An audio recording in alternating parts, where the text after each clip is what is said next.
Hi, everybody. Welcome back to Storytime with Kate Meszaros. Today, I'm going to share with you a wonderful book called The Day You Begin.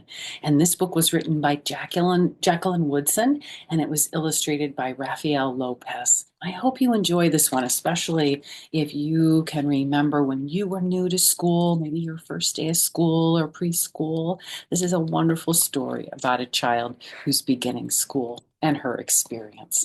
So let's read this one together. It's called The Day You Begin by Jacqueline Woodson, illustrated by Rafael Lopez.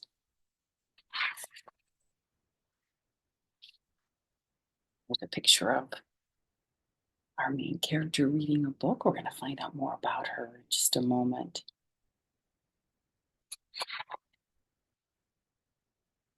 There will be times when you walk into a room and no one there is quite like you.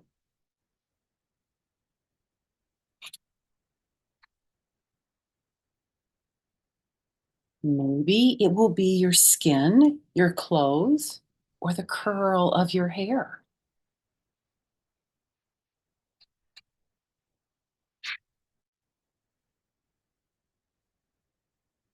There will be times when no one understands the way words curl from your mouth, the beautiful language of the country you left behind. He says, "My name is Rigoberto. We just moved here from Venezuela." But because they don't understand, the classroom will fill with laughter until the teacher quiets everyone. You ever had that experience? Maybe English is your second language. You can understand how Rigoberto feels. Rigoberto from Venezuela, your teacher says so soft and beautifully that your name and homeland sound like flowers blooming the first bright notes of a song. If I'm reading the story to you, I can think of a few children that I taught over the years that were from different countries and their beautiful names and accents. There will be times when the words don't come. Your own voice, once huge, now smaller, when the teacher asks, "What did you do last summer? Tell the class your story." "We went to France," Chayla says.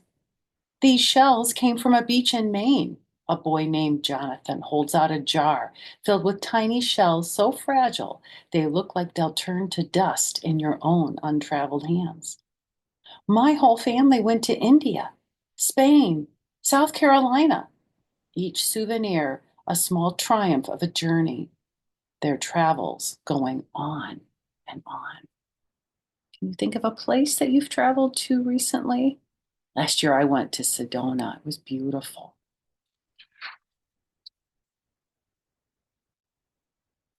And as you stand in front of that room, you can only remember how the heat waved as it lifted off the curb, and your days spent at home caring for your little sister, who made you laugh out loud and hug you hard at nap time. You can only remember the books you kept on reading long after she had fallen to sleep. And in that room, where no one else is quite like you, you'll look down at your own empty hands and wonder, what good is this when other students were flying and sailing and going somewhere? I think that her summer at home was just as meaningful. And she's thinking maybe it wasn't as meaningful as those people who took trips. A lot of times I take what's called a staycation. I stay at home like this young girl did. There will be times when the lunch your mother packed for you is too strange or too unfamiliar for others to love as you do.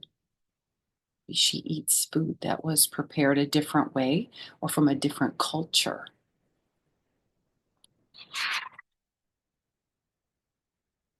Even your own friend Nadia will wrinkle her nose and say, "What's in there anyway?" And you'll wonder how she doesn't see the rice beneath the meat and kimchi. You'll wonder, why doesn't she remember that rice is the most popular food in the world?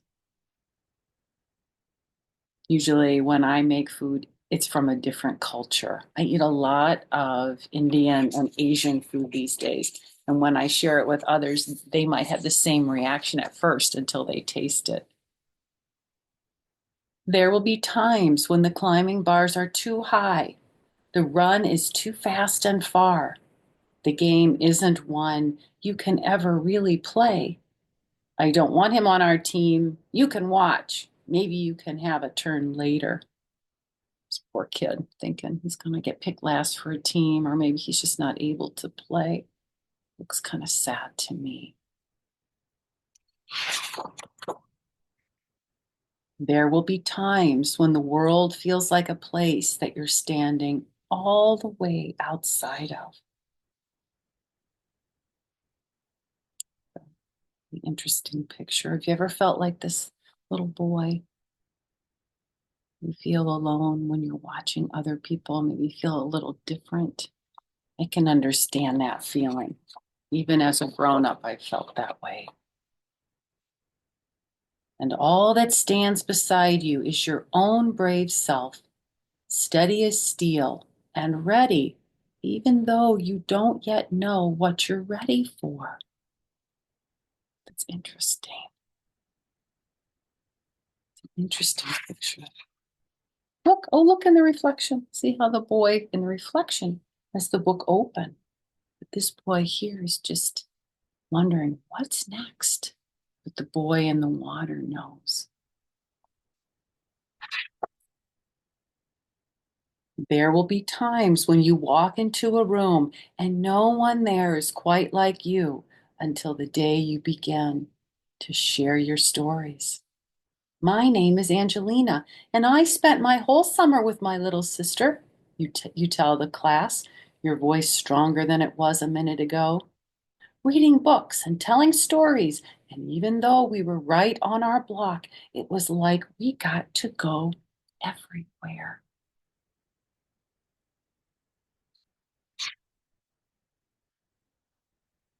Your name is like my sister's, Rigoberto says. Her name is Angelina, too. And all at once, in the room where no one else is quite like you, the world opens itself up a little wider to make some space for you. This is the day you begin to find the places inside your laughter and your lunches, your books, your travel, and your stories, where every new friend has something a little like you and something else so fabulously not quite like you at all.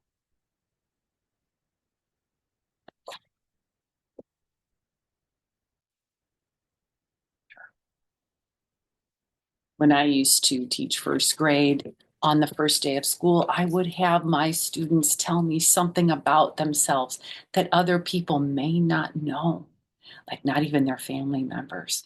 And as an adult, as a yoga teacher, I would sometimes do that when I would teach workshops. I would say something about yourself that the world might not know.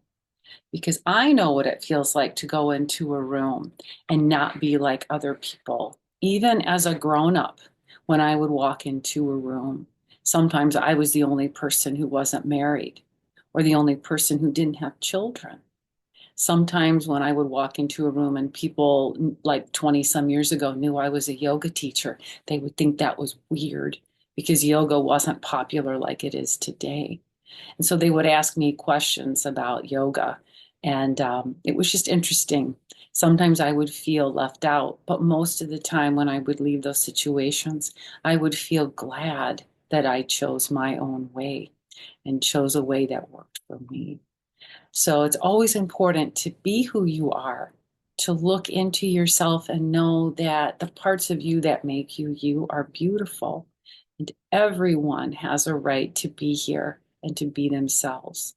Because really, at the end of the day, we're all human beings and we all want the same thing, which is to be loved. So until I see you next time, have a wonderful day, everyone, and take care.